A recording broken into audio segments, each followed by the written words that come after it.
So for the people that have been riding with me for a long time, you're probably confused. You're probably like, what the hell's going on, dude? Where's the wall? Well, I actually flipped around the desk because I was tired of sitting against the wall. So now behind me is, how I work. The sign that you guys are used to is right here. So I used to have the desk over here and I was facing that way. So now I'm facing this way. Also, I just had a kid about a week and a half ago, so I haven't been posting. I don't want you guys to think that I've ran out of content. I have a ton of content coming. For those of you that haven't had a child yet, man, your world gets flipped upside down when you have a child. You got a little baby that's depending on you for literally everything, and it's hard to get anything done outside of work. But I'm back. I'm going to be posting regularly. Enough of that bullshit. Let's get into the meat and potatoes. Mr. G-Spot, Mr. Sensitive, Mr. Bitch. So this guy goes off on Lenny and over some silly comment. Lenny called him a total moron or a cookie cutter or some shit like that. And this dude literally threw the biggest tantrum I've ever seen from a 60-year-old man. I mean, he was acting like a child, when you're throwing your hands around, you're screaming. I mean, it literally looked like a child when I was watching this video. So Big Lenny actually likes to overuse the word Freudian slip, but this guy was literally a Freudian slip. He called Lenny a loser, a nobody, somebody that hasn't accomplished anything, all this shit.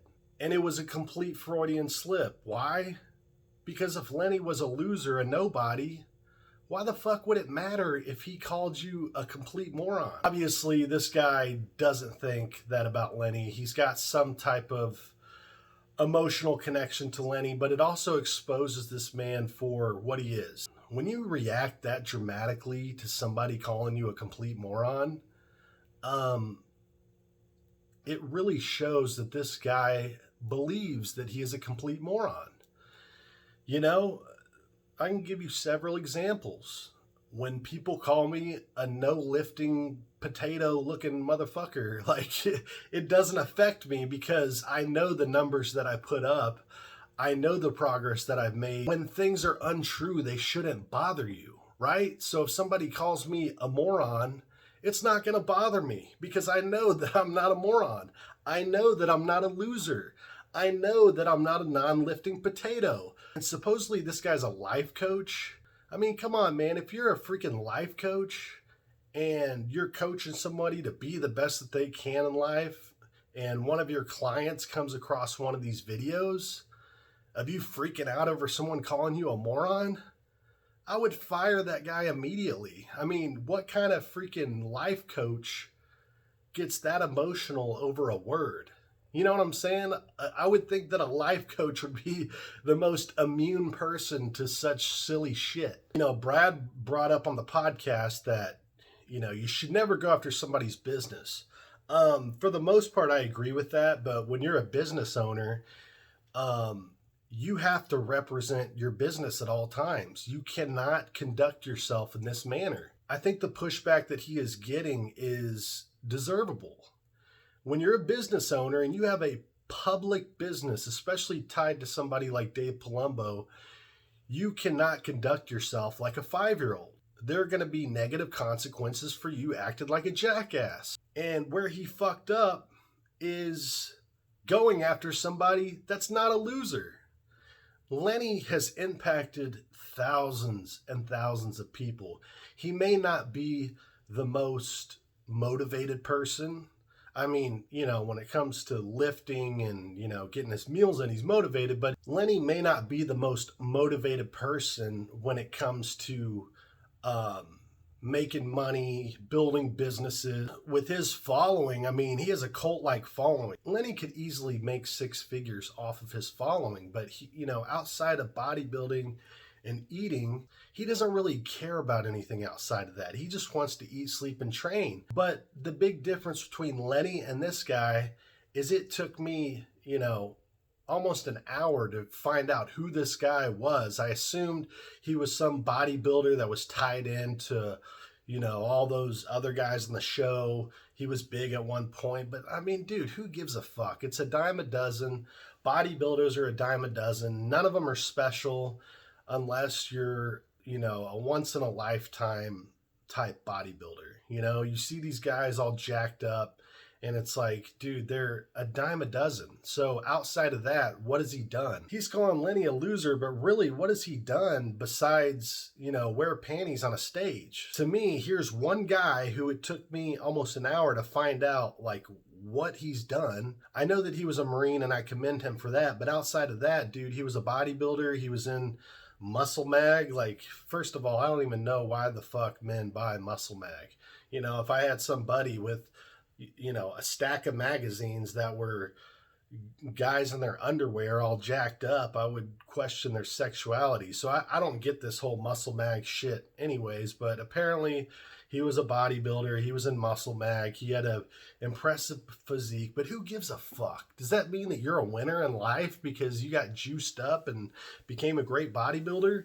And I don't mean to downplay, achieving that type of physique, because it isn't just somebody that takes juice, they're going to end up like that. It does take somebody with drive and rare genetics to get that big. But even so, it's like, who gives a shit? Nobody's going to remember bodybuilders.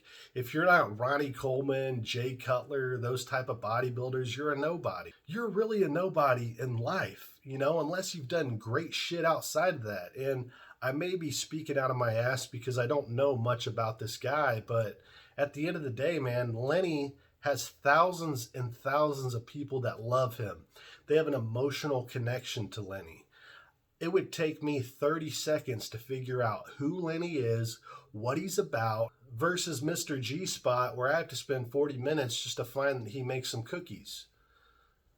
And he's connected to Dave Palumbo. So would his cookies really even be a business if Dave Palumbo wasn't pushing them? I mean, come on, dude. And all this shit about these guys are connected. People hear these Italian accents and they think, people who are Italian they're connected. Let me tell you something, dude. Nobody who is connected into big crime, like mob type shit, is going to give a fuck about somebody talking about them on the internet. You think if I really went to a crime figure and I said, hey man, Big Lenny said you're a complete moron, they would look at me with a blank stare and then, completely disregard what I just said. So if these guys are connected and they're making big moves, they're not going to be worried about what Big Lenny said. They're not going to be sitting there like, oh, yeah, that's so fucked up. Lenny needs to apologize. And Dave was like, I'm so taken back that Lenny said that. You guys are grown men. You're worried about a fucking apology? Like, dude, Dave, don't you have enough shit going on in your life? Doesn't these other guys have enough shit going on in their life to where they give a shit about Big Lenny's apology? Who gives a shit about his apology? Y'all are over 50 fucking years old and you're worried about an apology. And the thing that Big Lenny said wasn't even a big deal. It would be one thing if Lenny was like, yeah, this guy's a complete moron. I want to, knock his teeth in the next time I see him and beat the shit out of him or kill him, and he doesn't deserve to exist on this planet. Okay, that's one thing. You're taking shit to a level that you shouldn't have. But calling somebody a moron, come on, dude. And then we move to the boxing shit. I don't know what it is nowadays about these tough guys. Whenever there's a problem, they say, let's put on the gloves and box. Even though I think boxing is the funnest combat sport out there, there's nothing better than hitting a heavy bag, a speed bag, sparring, boxing in general. But it's retarded fighting at the end of the day. And I think part of being tough does come with having good hands. But when you take a bodybuilder like Lenny, who's stiff, slow, he's just not very athletic, and you put gloves on him, I mean, you're basically handicapping that person. So now you have this little 150-pound guy who's going to be bouncing around Lenny and punching him in the face, and Lenny's not going to know what to do. He's going to be stuck with his gloves, and he's going to get the shit beaten out of him. So no, there should not be any fucking boxing match. I don't know why boxing is like the way to solve things. Now, if you really want to solve things, you get in a damn cage, you put the thin gloves on so you don't bust your knuckles up, and you go at it with little to no rules. That's what you do. You get in the fucking cage. You don't box. Boxing is going to put the inexperienced big person at a huge disadvantage because they're slow, they're not flexible, they've never developed hand-eye coordination. They're going to suck. Okay? The only big guys that are going to be good in a boxing match are lifetime athletes. You take somebody like JJ Watt, who's fucking 270 with abs showing, and he's explosive, extremely athletic. Somebody like that could learn boxing, but if you take a bodybuilder who's never done anything athletic in their life, you are literally handicapping them by putting gloves on them. And I'm not saying that Big Lenny would just manhandle this guy without gloves. I don't know what Lenny can do. You know, I would have to watch him and see his abilities in fighting. But I've already said it, guys. Just because you're big doesn't mean that you can fight. There are a lot of big motherfuckers that are horrible at fighting. They can't throw a punch. They're too slow to tackle you. Like, yeah, maybe if you were in a small room and it was a life or death situation, it would be different. But a fight is typically not in a tiny room in a life or death situation. You're typically in the open, and the athletic guy is always going to have one up on you.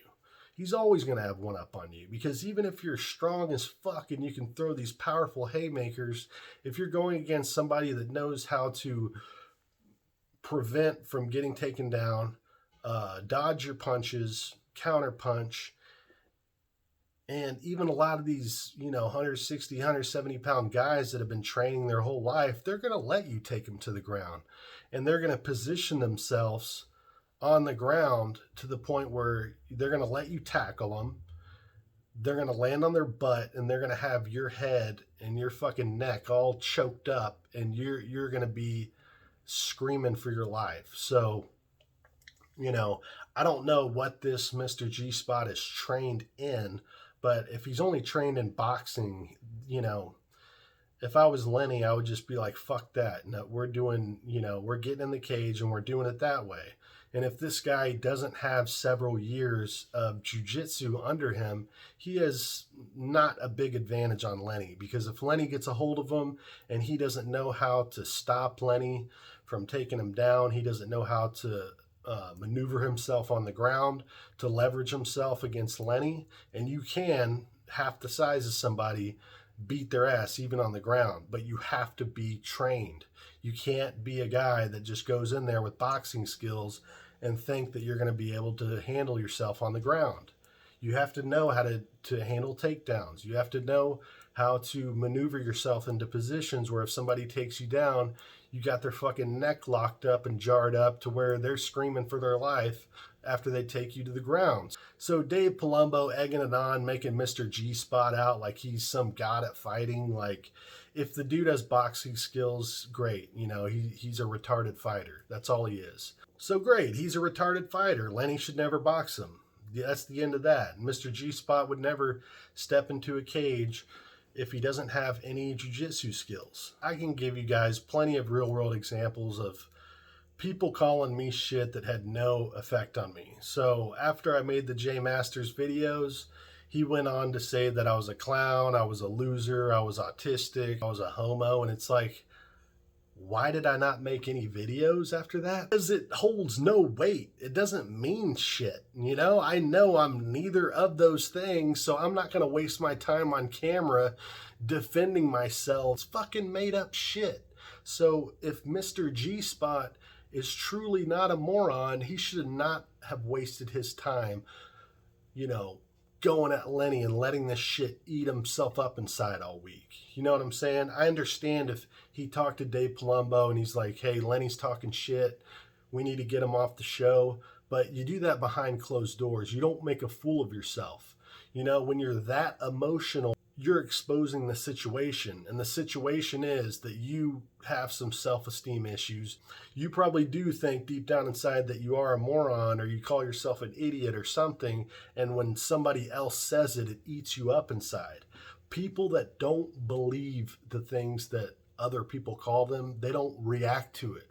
Okay? So if somebody's going to call me a homo, if somebody's going to call me autistic or a non-lifting potato or whatever the fucking shit people call me on here, I don't care, because at the end of the day, it holds no weight. So it shouldn't bother you. That's all I got to say today, guys. The dude screwed up. He doesn't know who he's messing with. He should have done a little bit of research and maybe talk to Dave Palumbo about the pushback that he's going to get for fucking with Big Lenny. And big mistake. The cookie business is probably going to struggle if they're getting 2,500 calls a day from the maniacs. Anyways, that's all I got to say today, guys. See you next time.